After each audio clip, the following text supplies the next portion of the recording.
నేడు మన కొరకు పుట్టెను, క్రీస్తు నేడు మనలో పుట్టెను. హల్లెలూయా, హల్లెలూయా, హల్లెలూయా. క్రీస్తు రాజుకి, రాజుల రాజుకి మంచిది.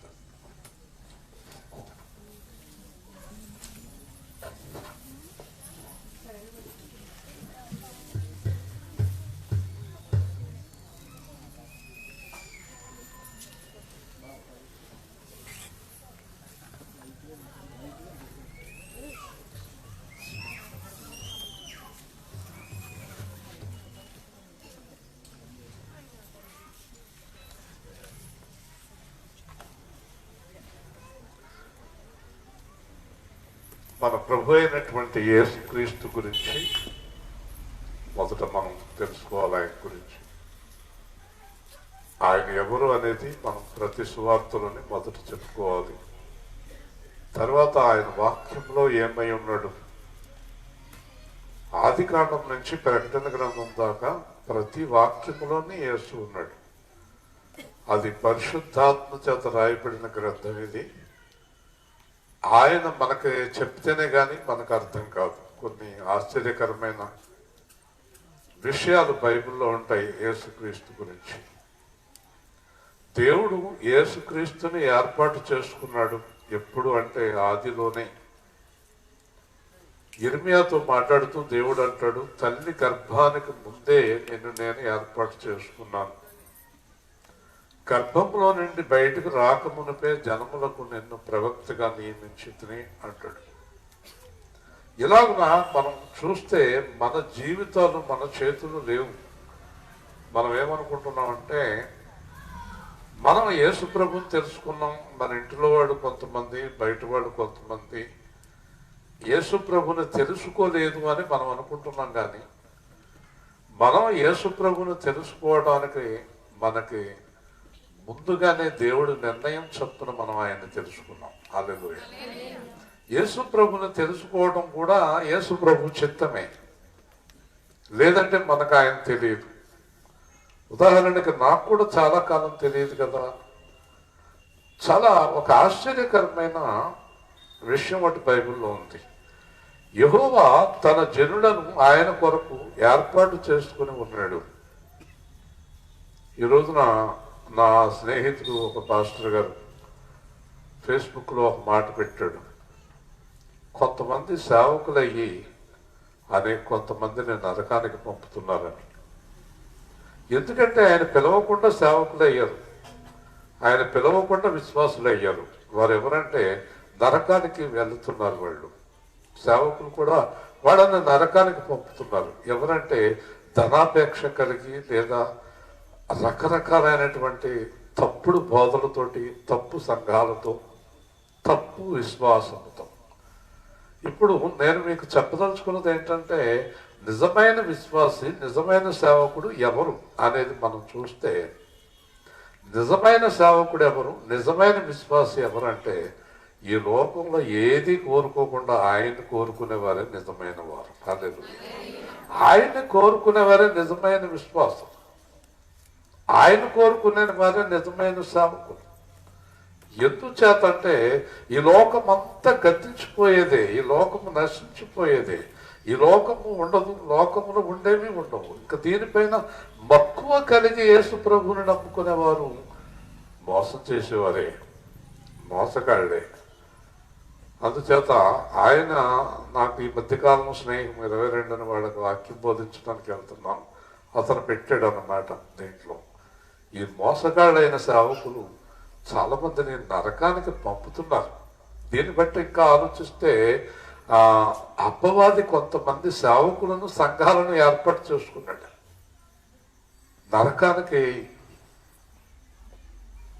నరకానికి పంపుతానికి, నరకంలోకి వెళ్ళడం కోసం కొంతమందిని ఏర్పాటు చేసుకున్నాడు. ఇది చాలా బాధాకరమైన విషయం. అంచేత ఈరోజు మనం సత్యాన్ని గ్రహించవలసినటువంటి వారమై ఉన్నాం. సత్యం ఏదనగా, ఒక ఆత్మ నరకానికి వెళ్లకుండా ఆ ఆత్మని పరలోకానికి తీసుకువెళ్ళడానికి యేసుక్రీస్తు వచ్చారు. అంటే దాని అర్థం ఏంటంటే, మనము ఎవ్వరము కూడా నరకానికి వెళ్ళకూడదని దేవుని ఏర్పాటు. నరకానికి ఎవరు వెళతారు అనేది మనం ఆలోచన చేస్తే, నరకము వంటి ఈ లోకాన్ని ప్రేమించేవారు వెళ్ళేది నరకానికే.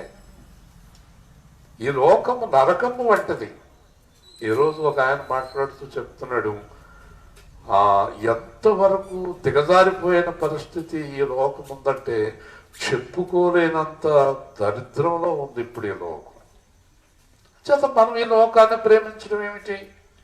ఈ లోకంలో ఉండే మేడలు, మెద్దులు, ఆస్తులు, లోక సంబంధమైన విషయాల మీద మన ప్రేమ ఉన్నప్పుడు మనం దేవుడి పిల్లలం కాము అని మీరు గ్రహించాలి. నేనైనా మీరైనా ఎవరమైనా ఈ మేడలని, మిద్దలని, లేదా ఆస్తులని, స్థలాలని, పొలాలని అదే ప్రేమతో, ఆ బంగారాలని అదే ప్రేమతో, అందుకే యేసు సేవా కేంద్రంలో మీరు వస్తువులు తీసేయండి అన్నాడు దేవుడు. తీసేయండి అన్నాడు. ఇది ఏంటంటే దేవుడు మనలను దేన్ని ప్రేమించొద్దు, ఈ లోకంలో ఉండే వాటిని.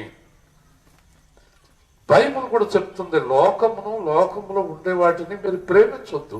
ప్రేమించేవారు తీయలేకపోయారు, దేవుణ్ణి ప్రేమించేవారు తీసి పడేశారు. హల్లెలూయా. దేవుణ్ణి ప్రేమించేవారు తీసి పడేశారు. దేవుడి కంటే వాటిని ఎక్కువ ప్రేమించేవారు తీయలేకపోయారు. అది స్పష్టంగా మనకి కనిపిస్తుంది. అంతేకాదు, ఈ లోకంలో ఉండే వాటిని మీరు ప్రేమించవద్దు అని చెప్పినప్పుడు, పాస్టర్ గారైన, విశ్వాసులైన ఎవరైనా ఈ ఆస్తులు, డబ్బులు, లోకము, ఈ ఇంట్లో ఉన్న వాటిని ఎక్కువగా ప్రేమిస్తున్నారు అనుకోండి, వారు దేవుడి రాజ్యానికి అర్హులు కారు. యేసు సేవా కేంద్రం అనే ఈ సంఘం పరలోక సంబంధ సంఘంగా స్థాపించబడింది. హల్లెలూయా. ఇక్కడ బోధలు అయ్యే ఉంటాయి. ఒకవేళ లోక సంబంధమైన బోధ ఉంటే ఇక్కడి నుంచి వేలుపూరు వరకు ఉండేవారు మనకు జనం. అంత లైన్ ఉండేది జనం లోక సంబంధంగా ఉంటే. నేను కూడా చెప్పుకుందును, మొదటి ఆరాధన 40,000, రెండో ఆరాధన 40,000, మూడో ఆరాధన 40,000 అని నేను ఎప్పుడో చెప్పుతున్నాను. అలాగా అర్థమైందండి. ఆ 40,000, 40,000 కాదండి మనకు కావాల్సింది. పరలోకానికి వెళ్ళే నలుగురైనా కావాలి. హల్లెలూయా. గట్టిగా దేవుని స్తోత్రం. అంచేత లోకాన్ని ప్రేమించేవారు దేవుడి పిల్లలు కాదు. అంచేత యేసు ప్రభుని దేవుడు ఈ లోకానికి ఎందుకు పంపించాడు అంటే, లోకాన్ని ప్రేమించొద్దని చెప్పడానికి పంపించాడు. మీరు లోకాన్ని ప్రేమించొద్దని చెప్పడానికి పంపించారు. అందుకే యేసు ప్రభు అన్నారు, అన్నదమ్ములను, తల్లిదండ్రులను, అక్క చెల్లెండ్రులను, గృహములను మిమ్మల్ని మీరు ద్వేషించుకుంటే నా వారు కానే అన్నారు. మీకు ఒక సత్యం చెప్పి వాక్యానికి వెళ్తాం. ఆ సత్యం ఏంటంటే, మనం ఎన్ని కలిగి ఉన్నా ఒక్క క్షణంలో అవన్నీ వదిలి వెళ్ళిపోవాలనేది పరమ సత్యం. ఇది ప్రపంచంలో అందరికీ తెలుసు. హల్లెలూయా. ఉంటాయా? ఉండవు కదా. అన్నీ వదిలి వెళ్ళిపోవాలి. అన్నీ వదిలి వెళ్ళిపోయే వాళ్ళకి వాటి మీద అంత ప్రేమ ఎందుకు? ఎస్, అందుకే ప్రభు అన్నాడు, అన్నీ వదిలి ఎక్కడికి వెళ్తున్నావు? దేవుడి దగ్గరికి. అన్నీ వదిలి ఎక్కడికి వెళ్తున్నావు? దేవుడి దగ్గరికి. ఇవన్నీ లేకముందు నువ్వు ఎక్కడి నుంచి వచ్చావు? దేవుడి దగ్గర నుంచి. అందుచేత అన్నిటికంటే ఎక్కువగా దేవుణ్ణి ప్రేమించు. హల్లెలూయా. నువ్వు దేవుణ్ణి ప్రేమించు అన్నిటికంటే ఎక్కువగా. ఇక్కడ ధర్మం, న్యాయం అంటే భార్య, పిల్లలు, మరి కాస్త ఆహారం, వస్త్రము, ఇవన్నీ న్యాయంగా చెయ్యి, ధర్మంగా చెయ్యి. అది దేవుడు నీకు అనుగ్రహిస్తాడు. నీకు కావలసినవన్నీ కూడా దేవుడు నీకు అనుగ్రహిస్తాడు. ఏ లోటు చేయడు. కానీ కొంతమంది అదే పని నాది నాది అంటూ వాదులాట నీకెందుకు,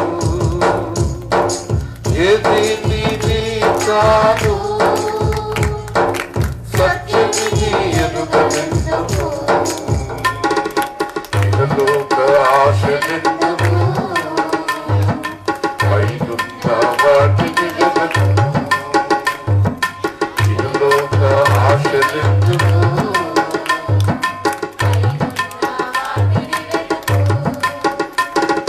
నిన్న నీది అనుకున్నది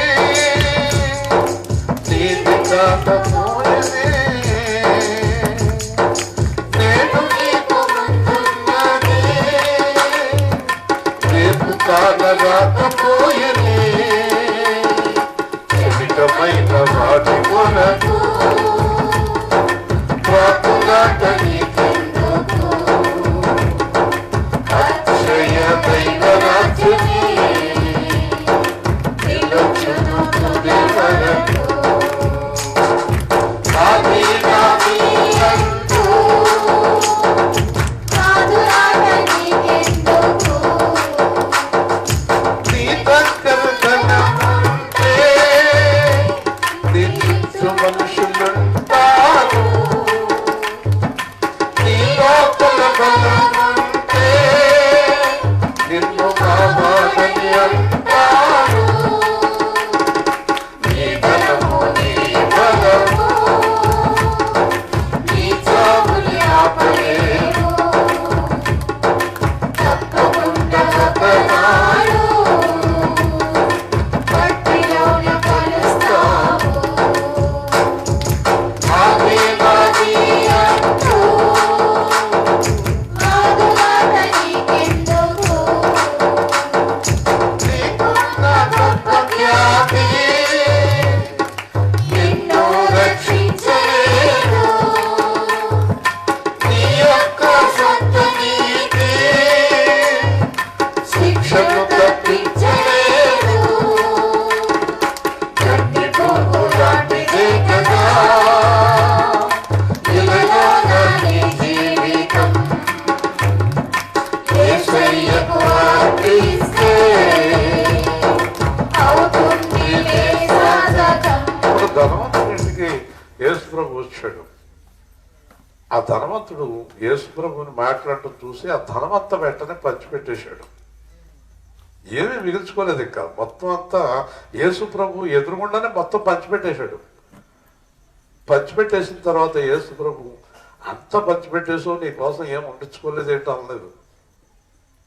అనలేదు. అంతా ఇచ్చేసో నీ కోసం ఏం వండించుకోలేదు ఏంటి అని అనలేదు. ఇప్పుడు నీకు రక్షణ వచ్చింది అన్నాడు. హల్లెలూయా. గట్టిగా చెప్పాలి. రక్షణ ఎప్పుడు వచ్చింది? అంతా ఇచ్చేశాక. అర్థమైందండి.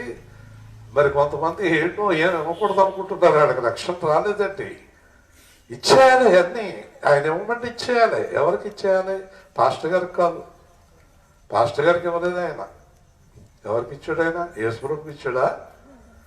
ఎవరి దగ్గర తీసుకున్నాడు వాళ్ళందరికీ సగం. ఆ ఊళ్ళో ఉన్న బేదలకు సగం. మొత్తం ఖాళీ అయిపోయాడు. రక్షణ వచ్చింది అబ్బాయి నీకు అన్నాడు. హల్లెలూయా. యేసుప్రభుకి ఇవ్వలేదండి. పాస్టర్లకు కాదండి ఇవ్వాల్సింది. వాళ్ళకి అక్కలేదు. వీళ్ళకి ఎందుకండి? కొంతమంది అలా మూటలు కట్టుకునే వాళ్ళు ఉన్నారండి, దొంగోళ్ళు. వాళ్ళకి అవసరం లేదు, వీళ్ళకి అవసరం లేదండి. యేసు ప్రభు కూడా ఆస్తి గలవాడితో చెప్పాడు, నీ ఆస్తి అంతా అమ్మేసి బేదలకు పంచిపెట్టి రా నాకు కూడా అన్నాడు. వాడు వెళ్ళిపోయాడు వెనక్కి. అంచేత ఎలాంటి వాడికి రక్షణ అసాధ్యం అన్నాడు. హల్లెలూయా. కొంతమంది మేము చిన్నది తీయకపోతే దేవుడు రక్షణ ఇవ్వడా? రక్షణ ఇవ్వటం ఇవ్వకపోవడం కాదు, నువ్వు వదలలేవు. అది నువ్వు వదలలేకపోతున్నావు అనేది సత్యం. ఆ సత్యం తెలుసుకోవడానికే దేవుడు పరీక్షలు పెడుతుంటాడు ఒక్కొక్కసారి. నువ్వు వదలలేవయ్యి. ఎందుకు వదలలేవయ్యి అంటే చూసేవాడికి ఆశగా ఉంటుంది, నాకు ఆశగా ఉంటుంది, బాగోలేదు, అందరూ అదో రకంగా ఉన్నాం అంటున్నారు. అవునా? అందరూ అదే రకంగా ఉన్నాం అంటున్నారా? కాదండి. ఇందాక చిన్న సాక్ష్యం ఒకటి విన్నాను నేను. ఆ సాక్ష్యం చాలా బాగుంది. అది మీరు కూడా వినాలి. ఒక ఆయన ప్రభు నమ్ముకున్న ఆయన అబ్బాయికి పెళ్లి చేద్దామని ఇంకొక ఆయన మధ్యలో తీసుకెళ్ళిన తర్వాత పెళ్లి కూతురు తండ్రితో ఈ అబ్బాయికి ఎంత పొలం ఉంది, ఈ అబ్బాయికి ఉద్యోగానికి ఎంత జీతం వస్తుంది అని అన్నీ చెప్పాడు. చెప్పిన తర్వాత పెళ్లి కూతురు తండ్రి నేను ఒక అరగంటలో వస్తాను, పొలానికి వెళ్తున్నానంటే ఈ అబ్బాయి అన్నాడు నేను కూడా వస్తాను అన్నాడు. ఇదేంటి నువ్వెందుకమ్మా, నువ్వెందుకు వస్తావమ్మా కూడా అన్నాడంట. కాదు నీ కూడా ఒకసారి రావాలి అన్నాడంట. ఈ మధ్యవర్తి ఇక్కడ కూర్చుని ఉండగా ఈ అబ్బాయి ఆయన బండి మీద వెనకాలే పొలం వెళ్ళాక రెండు చేతులు పట్టుకుని ఒక మాట చెప్పాడంట, మీ అమ్మాయికి నాకు వివాహం వద్దు అన్నాడంట. ఏం బాబు అన్నాడంట. నాకు ఆయన చెప్పిన పొలము లేదు, ఆయన చెప్పిన స్థలము లేదు, ఆయన చెప్పిన జీతం లేదు, నాకు ఉన్నది ఇది, ఇది సత్యం, ఇది యథార్థం నాకు ఉన్నది. అంచేత మీ అమ్మాయిని మీరు బాగా ధనవంతులు కనుక ఎవరైనా ఉన్న వాళ్ళకి చేసుకోండి. చూసారండి, ఈ రోజులు ఎవరైనా ఉన్నారా? లేనిపోని మాటలు చెప్పి పెళ్లిళ్ళు చేసేసేవాళ్ళే, పెళ్లిళ్ళు అయ్యాక కూడా అబద్ధాలు చెప్పుకుంటూ బతికేవాళ్ళే ఉన్న రోజులు ఇవి. కానీ ప్రభు బిడ్డలు అలా చేయకూడదు. ఆ అబ్బాయి అలా చెప్తే సరే నేను ఇంకొక చిన్న విషయం అడుగుతాను నిన్ను అన్నాడంట అతను. ఏంటి అన్నాడంటే, అవును మరి మీ ఊళ్ళో నువ్వు ఒక అమ్మాయిని పెళ్లి చేసుకుని పెళ్లి దాకా వెళ్ళిందని తెలిసింది నిజమేనా అన్నాడు. నిజమేనండి, కానీ వాళ్ళు నాకేమి డబ్బు లేదని పెళ్లి చేయమన్నారంటే చేత అది క్యాన్సిల్ అయిందండి అన్నాడంట. ఓహో అలాగా అన్నాడు. ఇంటికి వచ్చేసారంట. ఇంటికి వచ్చిన తర్వాత అప్పుడు నువ్వు ఇక్కడ కూర్చున్నానా అని చెప్పి ఆ భార్యతోటి అబ్బాయిని తీసుకురా, అబ్బాయికి చూపించు అన్నాడు. ఈయన అదేంటండి, నేను మీ అమ్మాయిని పెళ్లి చేసుకోవటం కుదరదు, నాకేమీ లేదని చెప్పాను, మీరేంటి అమ్మాయిని తీసుకురా అంటారేంటి అన్నాడు. ఈయన అన్నాడంట, నువ్వు సత్యమే చెప్తూ కనుక నీకే మా అమ్మాయిని ఇచ్చి పెళ్లి చేస్తాను. అలా నేను చెప్తాను, గట్టిగా చెప్తాను, నీకే మా అమ్మాయిని ఇచ్చి పెళ్లి చేస్తాను అన్నాడు. అప్పుడు ఈయన అన్నాడంట, అయితే మీ అమ్మాయిని చూడక్కర్లేదండి, డైరెక్ట్గా పెళ్లి చేసుకుంటాను, చూడవలసిన అవసరం లేదన్నాడంట. అలా నేను చెప్తాను. అంచేత ఈ సత్యం అనేది చాలా గొప్పది, నిజం అనేది చాలా గొప్పది. అది ఒక్కోసారి అద్భుత కార్యాలు చేస్తుంది. నిజం చెప్పడం వల్ల అద్భుత కార్యాలు దొరుకుతాయి. కానీ క్రైస్తవుల ఎందు కూడా అబద్ధాలు ఆడుతున్నారు, పాస్టర్లు అబద్ధాలు ఆడుతున్నారు, విశ్వాసులు అబద్ధాలు ఆడుతున్నారు. ఒక్కటి గుర్తుపెట్టుకోండి, యాజ్ పర్ బైబుల్ సేస్, అబద్ధాలు ఆడేవాళ్ళు దేవుని రాజ్యపు గడప తొక్కరు. హల్లెలూయా. అబద్ధాలు ఆడేవాళ్ళు గుర్తుపెట్టుకోండి, ఎప్పుడు నీ నోట్లోంచి అబద్ధం రాకూడదు. ఒకవేళ ఆ పరిస్థితిలో ఏదన్నా అవకాశం వస్తే నువ్వు మౌనం వహించాలి, కానీ అబద్ధం మాత్రం చెప్పకూడదు. ఇది మీరు గుర్తుపెట్టుకోండి. అంచేత యేసు ప్రభు సత్యాన్ని బోధించడానికి వచ్చాడు, నరకం నుంచి తప్పించడానికి వచ్చాడు. ఈ రోజున యేసు ప్రభు గురించి చాలా మందికి ఎందుకు అర్థం కావడం లేదంటే, యేసు ప్రభులో ఉండేవాళ్ళు అబద్ధాలు ఆడుతున్నారు, మోసం చేస్తున్నారు, కపటంగా జీవిస్తున్నారు, తప్పుడు పనులు చేస్తున్నారు. అలాంటి వారిని చూసి ఎవరు ప్రభువులోకి రారు. అందుచేత ఈ సత్య సువార్త అని పేరు మన సువార్తకి. సత్య సువార్తలో క్రీస్తు సందేశం ఏంటంటే, కనీసం ఈరోజు మనం క్రీస్తుని కనపరచాలంటే అబద్ధాలు ఆడతాం, మానేద్దామని వాగ్దానం చేద్దాము. హల్లెలూయా, హల్లెలూయా చెప్తాం. అబద్ధాలు ఎందుకు ఆడుతున్నారు? అబద్ధాలు దేని కొరకు అబద్ధాలు ఆడుతున్నారు మీరు? తాత్కాలికమైన లాభం కొరక శాశ్వతమైన లాభాన్ని పోగొట్టుకుంటున్నావు, శాశ్వతమైన జీవితాన్ని పోగొట్టుకుంటున్నాం. సమరయ స్త్రీ నిజం చెప్తే యేసు ప్రభుకి ఆత్మసత్య ఆరాధన గురించి, జీవజలాల గురించి బోధించాడు యేసుక్రీస్తు ఆమెకు. అమ్మా నువ్వు నిజం చెప్పావు కనుక కూర్చోని ఒక చక్కని బోధ ఆవిడతో చెప్పాడు దేవుడు. ఆయన సత్యవంతుడు, ఆయన పిల్లలు సత్యం మీద ఆధారపడి ఉండాలి. హల్లెలూయా, హల్లెలూయా. ఈరోజు యెషయా అనే ప్రవక్త యేసు ప్రభు గురించి ఎన్నో ప్రవచనాలు చెప్పాడు. దాంట్లో ఒక ప్రవచనాన్ని మనం ధ్యానం చేద్దాం. యెషయా గ్రంథం 19వ అధ్యాయం. యెషయా గ్రంథం 19వ అధ్యాయం 20వ వచనాన్ని మనం చదువుదాము.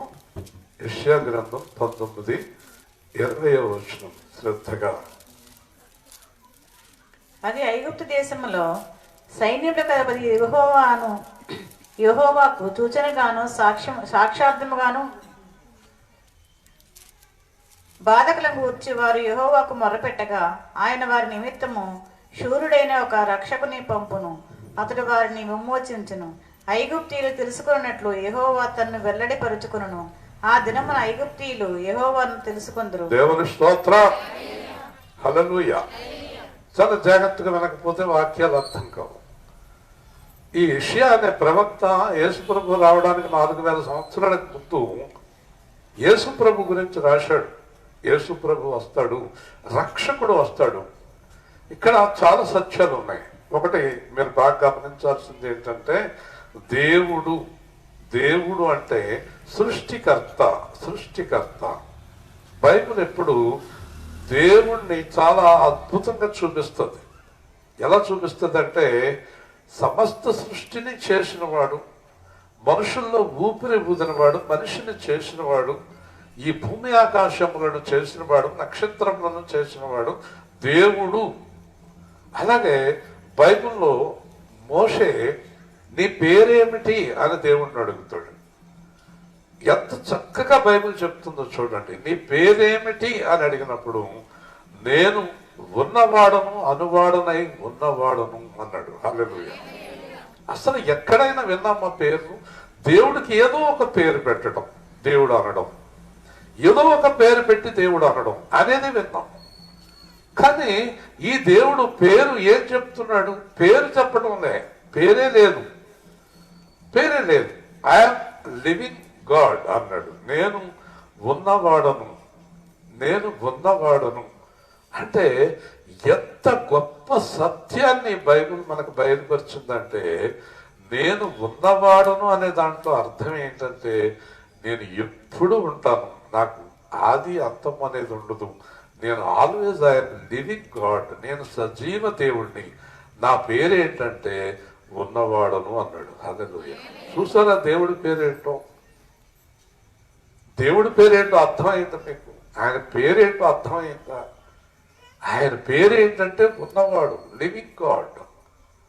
చూసారండి, ఉన్నవాడు అనేవాడు ఎక్కడ ఉన్నాడు?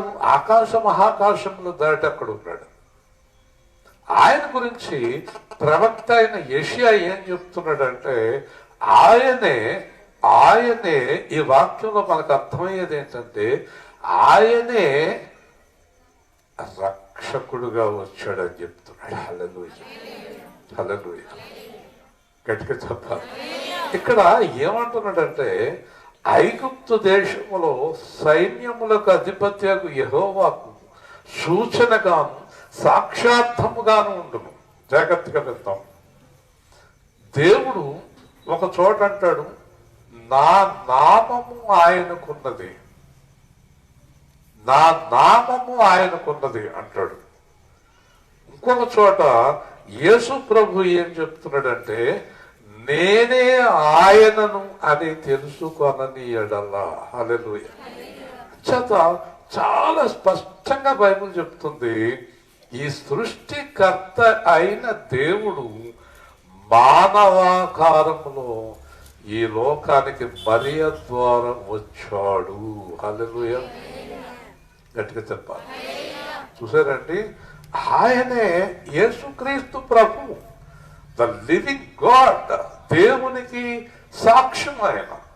ఇంకా కొన్ని చోట్ల దేవుడు అంటే వాక్యము, ఆది యందు వాక్యం ఉండెను, వాక్యము దేవుడై ఉండెను అన్నకాడ వదిలేయకుండా ఆ వాక్యమే శరీరధారిగా మన మధ్యకు వచ్చెను. హల్లెలూయా. ఇప్పుడు దీన్ని బట్టి చాలా స్పష్టంగా తెలుస్తుంది మనకి. నేను ఇంత గట్టిగా ఎందుకు చెప్తున్నానంటే పౌలు అన్నాడు ఒక చోటుకెళ్ళి, మీరు దేవుడు దేవుడు దేవుడు దేవుడు అని తెలియబడని దేవుడు అని రాశారే, ఆయన్ని తెలియచేస్తున్నాను, ఆయనే యేసుక్రీస్తు అన్నాడు. హల్లెలూయా, హల్లెలూయా. చూసారండి, పరుగిడరా సోదరుడా ప్రభు సన్నిధిని చేరుటకై, ప్రభు సన్నిధిని చేరుటకై పరుగిడరా సోదరుడా ప్రభు సన్నిధిని చేరుటకై ప్రభు సన్నిధిని చేరుటకై యుగ సమాప్తికి ఆగమనమునకు సూచనలెన్నో చూడుమురా. వేదనలెన్నో వీరికి మార్చుగ, వేదనలెన్నో వీరికి మార్చుగ, కలవరమందక కనిపెట్టుమురా,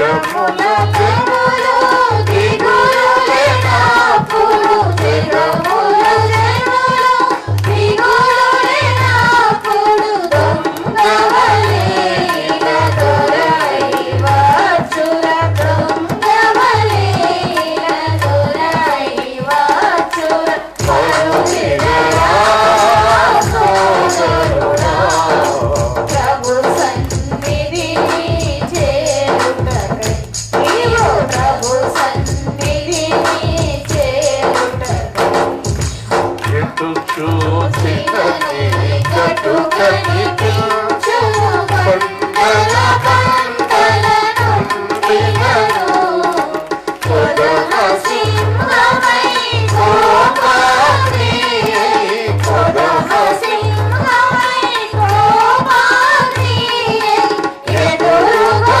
వచ్చిన కదలగలేవురా ఎదురుగా వచ్చిన కదలగలేవురా ఎందుకు చెప్తున్నానంటే ఆ దేవుడు రక్షకుడుగా ఈ లోకానికి వచ్చి దేవుడు ఎవరో చెప్పి రక్షణ అంటే ఏంటో చెప్పి నరకం అంటే ఏంటో చెప్పి పరలోకం అంటే ఏంటో చెప్పి తన శిష్యుల్ని ఏర్పాటు చేసుకుని మీరు సువార్త ప్రకటించండి సమస్త ప్రపంచానికి అని చెప్పి ఈరోజు దేవుడు పక్కన ఆసీనుడై అంటే దేవుడు పక్కన ఎందుకు ఆసీనుడై ఉన్నాడో తెలుసా? ఈ సత్యం కూడా చాలా మందికి తెలియదు. ఈయన పౌలు గారు రాశారు దాని గురించి. దేవుడు పక్కన ఆసీనుడైన యేసుక్రీస్తు, ఇక్కడ మన మధ్యలో పరిశుద్ధాత్మ, దేవుడే యేసు, దేవుడే పరిశుద్ధాత్మ. దేవుడు పక్కన క్రీస్తు ఎందుకు ఆసీనుడై ఉన్నాడో మీకు ఎవరికైనా తెలుసా? ఈ సత్యాన్ని అనేక మందికి ప్రకటించండి మీరు.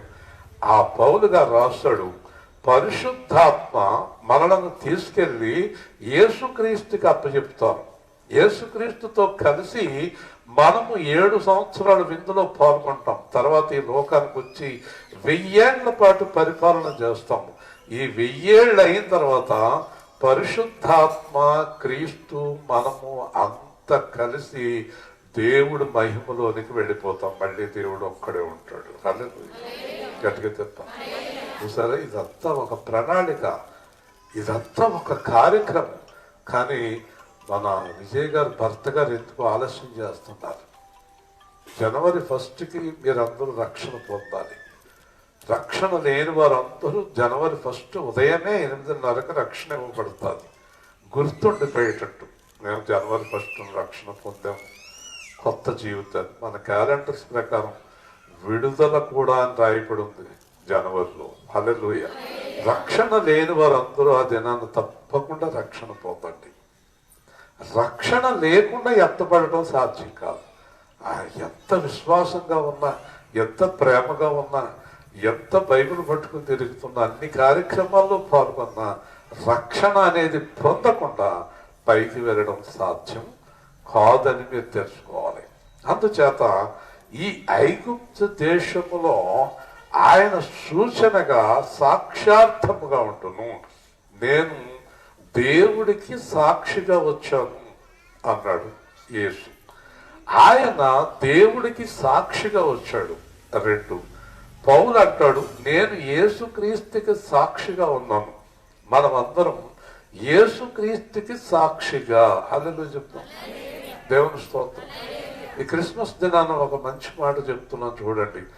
దేవుడికి సాక్షిగా ఉన్నాడని యేసుక్రీస్తుని ప్రపంచమంతా నమ్మిందా నమ్మలేదా? గట్టిగా చెప్పాలి, అందరూ చెప్పాలి. ఎందుకు నమ్మింది చెప్పండి విజయ్ గారు. ఎందుకు నమ్మింది యేసుక్రీస్తుని? 2 విజయులు పక్క పక్కన కూర్చున్నారు. బాగా దెబ్బలాడాడనా, బాగా తిట్టాడనా, ఎవరన్నా కొట్టాడనా? దేవుడు లాగా జీవితం చూపించాడని. హల్లెలూయా. యేసుక్రీస్తుని ఎందుకు నమ్మింది లోపం? చెప్పాలి, గట్టిగా చెప్పాలి. దేవుడి జీవితం అంటే ఏంటో. ఇప్పుడు యేసుక్రీస్తు సాక్షులు చేయవలసిన పని ఏంటి? నోరు తెరవాలి. చెప్పండి, ఇప్పుడు మాట్లాడరండి మీరు. ఏం చేయాలి? యేసుక్రీస్తుని చూపించాలి. హల్లెలూయా. ఊరికే కొవ్వొత్తు పెట్టేసుకున్నాం, ఆరిపేసుకున్నాం అనుకుంటున్నారేమో. వాగ్దానాలు చేయించాలని మీ చేత పైనుంచి చూస్తాడు. ఆ కొవ్వొత్తు పట్టుకుని వాగ్దానం చేసినాడు దారి తప్పారో పట్టుకుంటాకి ఇది పని చేయకుండా చేస్తాడు. హల్లెలూయా. మరి పట్టుకున్నప్పుడు సరదాగానే ఉంటుంది. వాగ్దానం దేవుడికి చేస్తున్నాం మనం. ఇది ఏదో వేషధారణ కార్యక్రమం కాదు. ఖచ్చితంగా ప్రతి మాట దేవుడు నోట్ చేసుకుంటాడు. అందుచేత నువ్వు గాని నేను గాని మనలో ఎవరమైనా యేసుక్రీస్తుకు సాక్షులము అంటే యేసుక్రీస్తుని చూపించే డ్యూటీ మనకుంది. ఇక్కడ డ్రమ్ సాయించే అబ్బాయి కూడా చూపించవలసిందే యేసుక్రీస్తుని. నా ఇష్టం వచ్చిన నేను తిరుగుతానంటే కుదరదు. ప్రతి ఒక్కళ్ళు యేసుక్రీస్తుని చూపించవలసిందే. యేసుక్రీస్తుకి కోపం ఉందా? యేసుక్రీస్తు ఎవరన్నా కొడతానికి వెళ్తాడా? బూతులు తిడతాడా? యేసుక్రీస్తు మోసం చేస్తాడా? అబద్ధాలు ఆడతాడా? ఆయన లక్షణాలన్నీ మీకు తెలుసు కదా. మనము ఆయన గుణలక్షణములను ప్రకటించడానికి యాజకులైన రాజ సమూహం మనం. దేవుని స్తోత్రం. హల్లెలూయా. ఒక్క మాటలో చెప్పాలంటే మనల్ని చూసి యేసుని చూసినట్టుండాలా. నా కన్నులు నీ రూపం చూడని, నా కన్నులు నీ రూపం చూడని, నా హృదయంలో నీ స్వరమే రోగని, నీ స్వరమే రోగని. ప్రియా ప్రియా యేసయ్యా. 21వ పాట. ప్రియా ప్రియా యేసయ్యా. చాలయ్యా చాలయ్యా నీవే నాకు చాలయ్యా, చాలయ్యా చాలయ్యా నీవే నాకు చాలయ్యా. ప్రియా ప్రియా యేసయ్యా నీవే నాకు చాలయ్యా. నీ రూపము నా కన్నులు నిండని, నీ రూపము నా కన్నులు నిండని, నీ సౌందర్యమే నా ఎదలో ఉండని, నీ సౌందర్యమే నా ఎదలో ఉండని. స్వరమే నా చెవులలో మోగని, నీ స్వరమే నా చెవులలో మోగని, నీ ప్రభావమే నా దేహము తాకని, నీ ప్రభావమే నా దేహము తాకని. ప్రియా ప్రియా యేసయ్యా నీవే నాకు చాలయ్యా. ప్రియా ప్రియా యేసయ్యా నీవే నాకు చాలయ్యా, చాలయ్యా. ఆత్మతో నిండి ఉండాలని, నీ ఆత్మతో నిండి ఉండాలని, నీ మహిమలో జలకాలాడాలని, నీ మహిమలో జలకాలాడాలని. నీ పాదాలకు వేసుకొని, నీ పాదాలకు పెనవేసుకొని, నీ హస్తాలే నాకు తోడుండని, నీ హస్తాలే నాకు తోడుండని. ప్రియా ప్రియా యేసయ్యా నీవే నాకు చాలయ్యా. ప్రియా ప్రియా యేసయ్యా నీవే నాకు చాలయ్యా. ఈరోజు యేసుక్రీస్తు ఉన్నాడు అనడానికి సాక్ష్యమే ఈ కుటుంబం. అసలు వీళ్ళు ఒక 6 మాసాలు 7 మాసాల కింద చూస్తే అసలు క్రిస్మస్ చేసుకుంటారా? అసలు దొరుకుతుంది క్రిస్మస్. ఎంత సంతోషంగా ఉంటారా? వారు ఊహించారా? శోక దేవతలాగా ఏడుస్తూ వచ్చింది చర్చికి కుమారుడి గురించి. కొడుకు ఏమవుతాడో తెలియదు, యాక్సిడెంట్ అయింది. ఇలాంటి పరిస్థితుల్లో క్రిస్మస్ ఎంత సంతోషంగా చేసుకుంటున్నారా? యాక్సిడెంట్ అయిన రోజునే దేవుడు వీళ్ళు ఆనందంగా క్రిస్మస్ చేసుకుంటారు అన్నాడు, అందుకే చేసుకుంటున్నారు. హల్లెలూయా. ఎంత గొప్ప కార్యం చేశాడు. మరణం నుంచి పిల్లలను బయటికి తీసుకొచ్చాడు. తిరిగి చక్కని ఆరోగ్యంగా పరిపూర్ణంగా ఉన్నాడు, సంతోషంగా. అసలు వీళ్ళు ఈ సంవత్సరం క్రిస్మస్ చేసుకోవడం అనేది యేసుక్రీస్తు దేవుడు అనడానికి ఒక గొప్ప సాక్ష్యం ఇది. హల్లెలూయా. ఇంకా అంతకన్నా గొప్ప గొప్ప సాక్ష్యాలు మనకి ఎందుకండి? అసలు ఇంత సంతోషంగా క్రిస్మస్ చేసుకోవటం ఏంటి? ఒక 5-6 నెలల కింద పరిస్థితిని చూసినప్పుడు ఎంత భయంకరమైన స్థితి. అందుకే ఖచ్చితంగా చేసుకుంటున్నారు. వీళ్ళ కిందట నెల పుట్టినరోజు, కానీ ఈరోజు 14ని దేవుడు చేస్తున్నాడు. ఎంత అద్భుతం, ఎంత ఆశ్చర్యకరం. అందుకే ఆయన నమ్మిన వారు సిగ్గును అందరు, ఆయన మీద ఆధారపడిన వారు సిగ్గును అందరు. ఎంత ఏడ్చారో రాత్రి పగలు. దేవుడు గొప్పగా కరుణించి మరలా యథావిధిగా బిడ్డను ఆరోగ్యంగా నిలబెట్టాడు. ఆయన రుణం మనం ఏ విధంగానూ తీర్చుకోలేము. హల్లెలూయా. అందుచేత సాక్షార్థముగా నాకు సూచనగా ఆయన ఉండు. బాధకులను గూర్చి వారు యెహోవాకు మొరపెట్టగా, అంటే బాధ పెట్టే వారిని గూర్చి దేవుడికి మొరపెట్టారు. ఎవరు బాధ పెట్టేవారు? ఎవరు బాధ పెడుతున్నారు? మొట్టమొదట బాధ పెట్టేవాడు అపవాది. దేవుడు పిల్లలు అపవాది సంబంధులు బాధ పెడుతున్నారు. అలాగే ఇశ్రాయేలీయుల మొర దేవునికి చేరను. దేవుడు ఇశ్రాయేలీయుల యందు లక్ష్యం ఉంచి మోషేను పంపాను. అలాగే తర్వాత దినాల్లో చూస్తే ప్రజలందరూ మొరపెడుతున్నారు. ఏమని మొరపెడుతున్నారు? పాపంలో పడిపోతున్నాం, పాపం చేయకుండా ఉండలేకపోతున్నాం, నరకానికి వెళ్ళిపోతున్నాం, మాకు రక్షకుడు లేడా, మమ్మల్ని రక్షించేవాడు లేడా, మమ్మల్ని విడిపించేవాడు లేడా అని చాలా మంది మొరపెట్టగా యెహోవా రక్షకుడిని పంపించాడు ఈ లోకానికి. హల్లెలూయా, హల్లెలూయా. వారు మొరపెట్టగా ఆయన వారి నిమిత్తము ఏ రక్షకుని పంపాడంటే శూరుడైన రక్షకుని పంపును. అప్పటికి పంపును అన్నాడు, ఇప్పుడు వచ్చేసాడు. హల్లెలూయా చెప్పండి. 4000 సంవత్సరాల కిందట పంపును అన్నాడు యెషయా. మరి ఇప్పుడు చెప్పండి, 2020 సంవత్సరాల కిందట వచ్చేసాడండి ఆయన. హల్లెలూయా చెప్పండి. ఎవరండి ఈ రక్షకుడి పేరేంటి చెప్పండి? చెప్పాలి. శూరుడు. చెప్పాలి. శూరుడు అంటే యుద్ధ శూరుడు, విజయుడు అంటే తెలుసా మీకు? దేవుడు చెప్పిన పని పూర్తి చేయకుండా వెనక్కి తిరగని వాడు. హల్లెలూయా, గట్టిగా చెప్పాలి. చూసారండి, క్రైస్తవులు ఎలా ఉండాలో అర్థమైందండి. యేసు ప్రభుని నమ్ముకున్న వారు ఎలా ఉండాలో అర్థమైందండి. చెవెను వలె సాగెదా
క్రీస్తే చావెతే లాభమే బ్రతుకుట క్రీస్తే చావెతే లాభమే క్రీస్తుకు హత సాక్షిగా మారినా క్రీస్తుకు హత సాక్షిగా మారినా పౌలు వలె సాగెదా.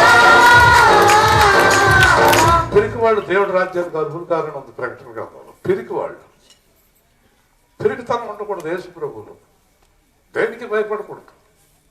తప్పుడు పని చేస్తే భయపడాలి ఎవరైనా సరే.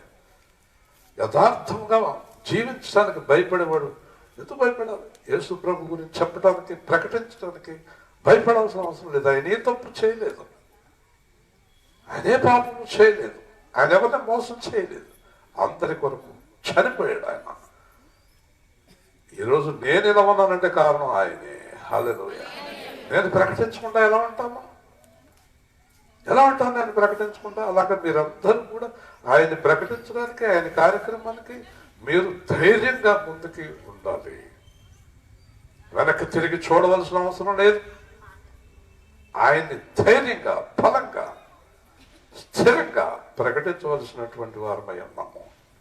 అందుచేత ఇక్కడ చూస్తే ఆ బాధకులను గూర్చి యెహోవాకు మొరపెట్టగా ఆయన వారి నిమిత్తము శూరుడైన రక్షకుని పంపును. గట్టిగా దేవుని స్తోత్రం చెప్తాం. శూరుడై ఉండాలని. ఎవరై ఉండాలి? అందరూ చెప్పాలి.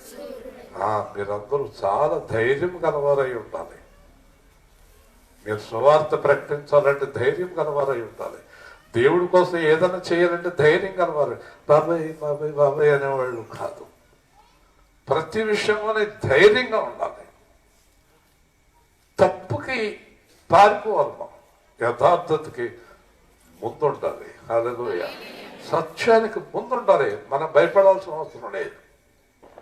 ఎవరికి భయపడవలసిన అవసరం లేదు. సత్యం ప్రకటిస్తున్నాం, సత్యాన్ని ప్రకటిస్తున్నాం. తర్వాత చూస్తే ఆ రక్షకుడు వచ్చి ఏం చేస్తాడంట?